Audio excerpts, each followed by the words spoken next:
오늘 여러분과 함께 살펴볼 이야기는 미국에 기반을 두고 있는 유력지 포린폴리시에서 2019년 11월 1일에 게재한 기사 내용입니다. 포린폴리시는 1970년대 후반 하버드 대학 교수였던 사무엘 헌팅턴에 의하여 설립된 미국 국내 및 국제 정책을 다루는 언론 매체입니다. 이러한 권위 있는 미국 언론 매체가 미국만 바라보기에 지친 한국인들이 자신들만의 무기를 만들고 수출하려 노력하고 있다는 다소 자국적인 제목의 기사를 내면서 대한민국의 자주 국방 노력에 대한 미국 지식층의 관점을 소개해주고 있습니다. 미국 방산업체들이 우리나라에 무기를 판매하면서 무기 자체 비용 이외에도 자신들의 연구 개발비를 충당하기 위해 막대한 금액의 보상을 요구하는, 한편 이런 보상이 이루어지지 않으면 일제의 기술 공유를 해주지 않는 관행이라든지 전 도널드 트럼프 대통령의 시리아 미군 철수 결정, 한미동맹, 북한의 위협 및 KFX에 관한 이야기까지도 언급하고 있습니다.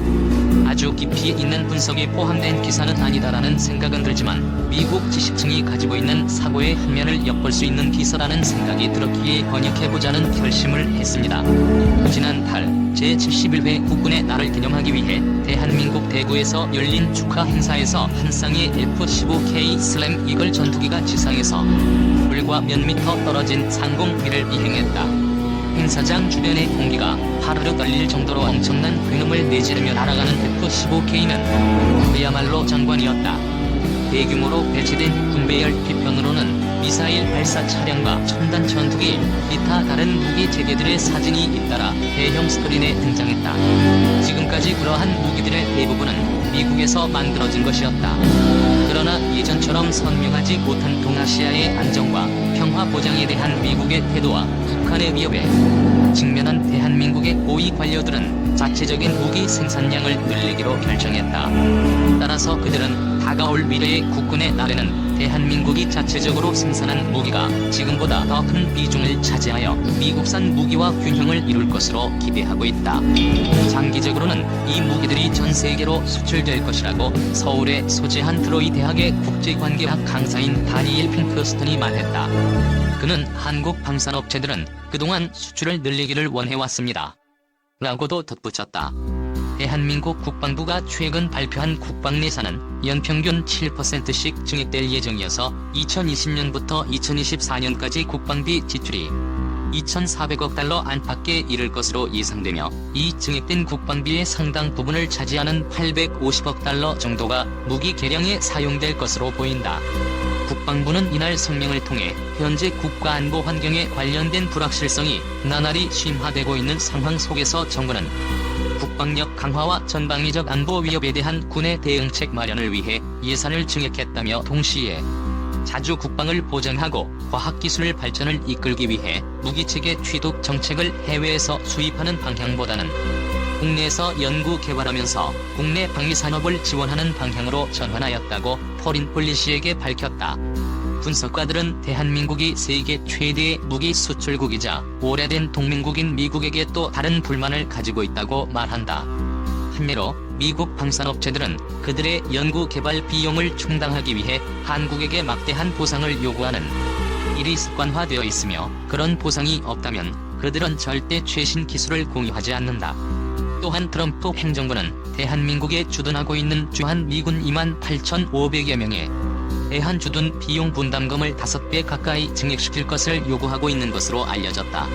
최근까지만 해도 대한민국과 미국 사이의 동맹 관계는 역사상 유례가 없을 정도로 단단한 것으로 유명했었지만 최근 도널드 트럼프 대통령이 시리아 북동부 지역에서 미군을 철수시킴으로써 터키의 쿠르드족 영토 침공을 유발시킨 사건도 또한 대한민국에 큰 파도를 몰고 왔다. 트럼프는 여기에 그치지 않고 전 세계 다른 나라에 미군과 미군 기지를 배치한 것에 대해서도 거듭 의문을 제기해왔다. 한국 외교 분야의 전문가인 제프리 로버트슨 연세대 교수는 최근 미국의 소리와의 인터뷰에서 트럼프 대통령의 발언은 주한 미군 주둔 비용 분담과 관련하여 대한민국 정부에게 확실한 메시지를 전달하고 있다. 그것은 바로 과거의 충성심은 아무 의미도 없다는 것이다. 라고 말했다. 미군에 대한 비용 분담 협상이 비공개로 2차 협상에 들어가면서 확인된 것은 없지만 한국 언론은 몇 달째 비용 인상을 보도하고 있다. 해리 해리스 주한 미국 대사는 최근 동아일보와의 인터뷰에서 대한민국이 전체 방위비의 5분의 1 정도밖에 기여하지 못하고 있으며 따라서 더 많은 분담금을 부담해야 한다고 언급했다. 대한민국에서 가장 큰 신문사인 조선일보의 사설에서도 미군이 시리아에서 철수하기로 한 결정은 쿠르드족의 대한 배신이며 배신의 주된 이유는 돈이었다고 한탄했다. 사설은 또한 트럼프가 비용 부담 문제를 여러 차례 거론해왔다고 언급하며 그가 한미 동맹을 돈에 기초한 문제로 바라보는 것 같다고 지적했다. 현재 대한민국은 여전히 미국에서 무기 구매를 하고 있으며 가장 최근에 그들은 수직 이착륙 능력을 갖춘 20대의 신형 F-35B 전투기를 33억 달러에 구입했다고 발표했다. 하지만 핑크스톤에 따르면 주변의 군사 강국들을 따라잡기 위해 엄청난 규모의 돈을 지불해야만 하는 것에 대한 좌절감이 대한민국 군대가 보다 더 자주적인 군대로 거듭나야 한다는 생각을 추진하는 데 큰 도움이 되었다고 한다. 대한민국 국민들은 첨단 군사 기술에 대한 해외 의존도를 줄이고 싶어합니다. 1970년대 이후 대한민국은 정교하고 복잡한 시스템을 생산해낼 수 있을 정도로 차근차근 기술 수준을 발전시켜왔지만 최첨단 기술에 있어서는 여전히 해외 공급원에 의존하고 있는 형편이죠. 1970년대 이후를 느리지만 꾸준하게 자주 국방 능력을 향상시키려 했던 대한민국의 노력은 대한민국의 군사 관련 기술을 촉진시켰고 비슷한 규모의 다른 나라들에 비해 상당히 경쟁력 있는 수준까지 발전하게 되었다. 어떤 면에서는 북한에 의한 실존적 위협이 지속적으로 존재했다는 사실이 이러한 대한민국 군사 기술의 발전에 큰 도움을 줬다고 볼 수도 있다. 방금 그 순항 미사일들 보셨어요? 우리는 그 순항 미사일들을 북한의 대외 정책이 만들어낸 미사일이라고 부른답니다. 10월 1일 국군의 날에 열린 부대 행사에서 지역 신문 기자가 웃으면서 건넸던 농담이었다. 최근 대한민국 공군에게 인도된 최신 스텔스 전투기 F-35A 바로 옆에 4기의 순항 미사일이 자랑스럽게 우뚝하니 서 있었다. 대한민국이 진행 중인 가장 최근의 국내 방위 사업 중 하나가 바로 한국항공우주산업 카이가 제작하고 있는 KF-21 다목적 전투기이다. 인도네시아와 공동으로 개발하였으나 80%의 지분을 보유하고 있는 대한민국이 프로젝트를 주도하고 있다. 이제트 전투기의 생산은 이미 2단계에 접어들었고 대한민국 정부는 2021년에 첫 시제기를 출시할 것으로 기대하고 있다.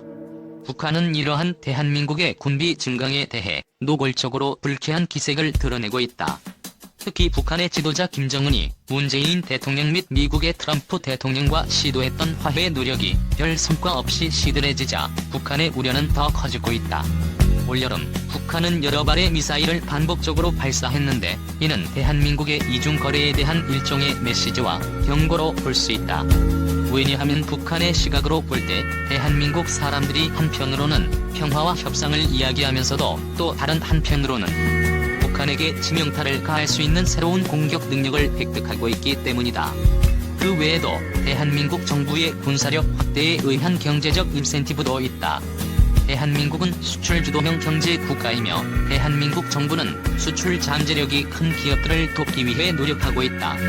국가 재정이 어려울 때 국방과 관계된 솔루션들은 아주 인기 있는 상품이 된다. 그리고 대한민국이 바로 지금 그러한 재정적인 어려움에 직면하고 있기도 하다. 중국과 일본도 군비를 늘리고 있는 중이고 러시아는 중국과 공동으로 주변 국가들에 대해 순찰 비행을 돌기 시작했다. 가장 최근에는 대한민국이 영유권을 주장하는 독도위를 비행했는데 이 순찰 비행이 대한민국 F-15K 전투기에 의한 경고 사격을 불러일으켰고 작은 외교 위기를 촉발시키기도 했다. 핑크스톤은 현재 동아시아 지역뿐만 아니라 전 세계적으로도 정세적 불확실성이 그 어느 때보다 높은 상황이기 때문에 대한민국을 비롯한 다른 나라들도 앞으로 발생할 수 있는 불안정성이나 위협에 대비하기 위해 더 강력한 수준의 국방력을 획득하려 노력하고 있는 상황이라고 말했다. 지금까지 2019년 11월 1일 미국의 대외 정책을 다루는 유력 전문지 포린 폴리시가 게재한 기사를 살펴보았습니다. 국제지정 전문가 피터 자야는 최근 여러 언론과의 인터뷰에서 미국은 셰일가스 혁명으로 더 이상 에너지를 수입해 의존할 필요성이 사라졌으며 동시에 동맹에 대한 애정이 식었다. 미국에 의지하던 동맹국들은 이제 각자 살아남을 방법을 모색해야 한다고 주장했습니다.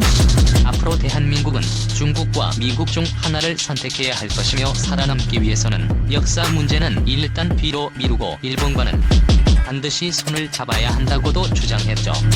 동시에 그는 미국 내에서도 외교 안보를 중시하는 사람들의 발언권이 약해지고 있다고 말하고 있습니다. 요약하자면 다른 나라들 일은 스스로 알아서 해결하라는 미국의 고립주의의 경향이 강해지고 있다고 피터 자이한은 주장하고 있습니다. 물론 피터 자이한의 주장이 어느 정도의 정확성을 지닐지는 시간이 흐른 다음에야 알 수 있게 될 것입니다. 100년 후라는 책을 저술한 또 다른 국제지정학 전문가인 조지 프리드먼은 그와는 상당히 다른 주장을 하고 있기 때문입니다. 피터 자이한은 미국에 있어 한국의 중요성은 예전보다 낮아질 것이기 때문에 알아서 미국의 눈치를 보라는 주문을 하고 있습니다. 심지어 5배로 증한 주한 미군 주둔 비용마저도 싸다고 표현하고 있을 정도입니다. 이에 비해 조지 프리드먼은 대한민국을 중국과 일본을 견제하기 위한 힘의 균형추로 보고 있습니다. 조지 프리드먼은 일본의 군사 대국화를 예상하고 있었고 언젠가는 미국이 그를 견제해야 한다고 생각하고 있거든요. 그때 반드시 필요한 것이 바로 대한민국의 힘이라는 것입니다. 중국에 대해서도 마찬가지고요.